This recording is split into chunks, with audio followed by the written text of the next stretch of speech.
لو مستني العيد عشان تاخد لك اجازه وتخرج لك خروجه حلوه او تقضيها نوم، فغيرك مستنيه لاسباب تانية خالص متلخصين كلهم في كلمه واحده: الفته.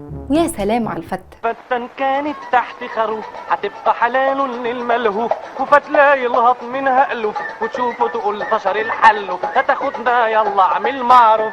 باللحمه الضاني والخل والثوم بعد صلاه العيد. هو ده الفطار بصحيح، فطار يستاهل انك تبوظ اي دايت علشانه، فطار ملوكي. استنى، انت هتقعد تاكل الفته من غير ما تعرف اصلها وفصلها؟ شويه اهتمام بالحاجه اللي بتحبها علشان تحبك هي كمان.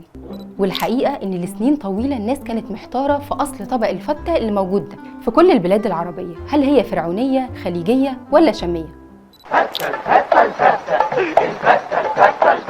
وخصوصا انها موجوده في كل الثقافات. يعني احنا كمصريين عندنا طبق الفته الرسمي البسيط: رز ولحمه وصلصه بخل وتوم وعيش.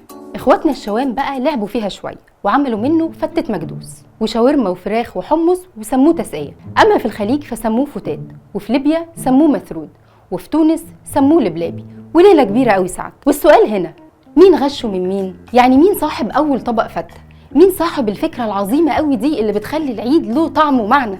احنا بقى حسبنا الجدل وعرفنا اصلها وفصلها وجبنا قرارها، وبنقول لك بكل ثقه: طبق الفتة طبق فرعوني اصلي، وده بسبب اكتشاف اول وصفه للفتة على جدران معبد سوبك في كومومبو.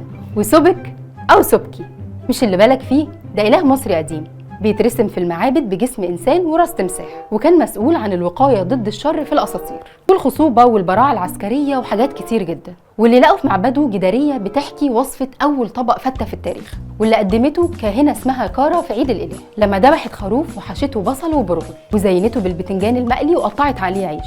ومن هنا اعتبروا طبق الفته طبق ليه قدسيه ومفضل عند الملوك.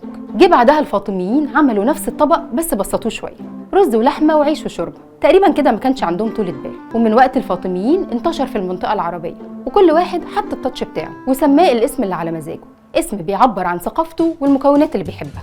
بس في الاول وفي الاخر هي فته. ها، عرفت بقى اصل الفته؟ تقدر دلوقتي بس تاكل وانت مطمن، ايا كان انت بتاكل الفته من اي بلد عربي، وايا كان انت بتسميها باي اسم. فكل سنه وانت طيب، واحنا كاحفاد الفراعنه بنقول لك احلى مسا عليك، ومش عايزين منك حاجه غير انك تكون مبسوط.